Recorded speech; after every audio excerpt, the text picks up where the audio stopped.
Ano ba yung ano ni Coach Ray? Pasasan nyo! Hindi pa eh!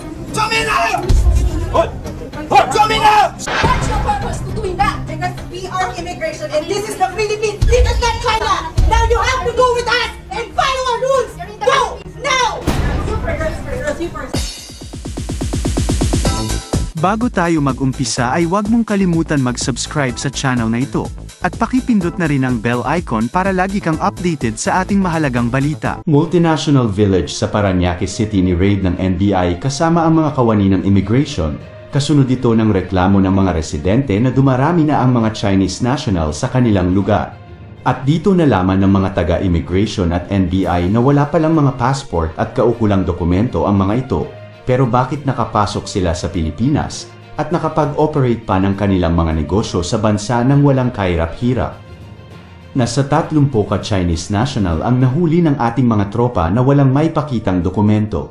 Ang mga Chinese na nahuli ng NBI ay agad kinasuhan at kinulong at nakahanda na rin ang kanilang deportation pa uwi ng China. Sa kabilang banda, nagpasalamat naman ang mga taga-multinational village sa ating mga autoridad na kahit papaano ay nabawasan ang mga Chinese national sa kanilang lugar. Ayon pa sa mga residente, nagdududa na kami sa mga Chinese na yan kasi napakarami na nila dito sa village na ito at baka gumagawa pa ang mga inchik na ito ng mga illegal na aktibidad dito sa loob ng village. Ang ginawang raid na ito ng NBI ay para masugpo ang mga dayuhan na labas-pasok sa bansa na hindi dumadaan sa tamang proseso at walang kaukulang dokumento. Habang ang ibang mga Chinese na nahuli sa Parañaque ay parang wala lang sa kanila, payosi-yosi lang ang mga ito habang tinatanong ng ating mga autoridad na parang itinuring na nilang China ang bansang Pilipinas at ang karamihan pa sa kanila ay nasasangkot sa malakihang sindikato at human trafficking sa bansa.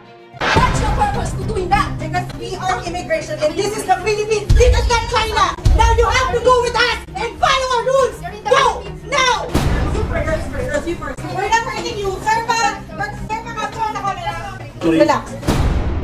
Hindi naman sa nila lahat, pero maraming Chinese national ang nasasangkot sa mga illegal na gawain at umabot pa sa punto na Chinese na rin ang isang mayor sa Bamban, Tarlac at nasangkot pa ito sa isang malaking controversial ngayon dahil nasa likod lang pala ng munisipyo ni Mayor Alice Go ang isa sa pinakamalaking illegal na pogo hub sa bansa at nakapangalan pa ito sa kanya.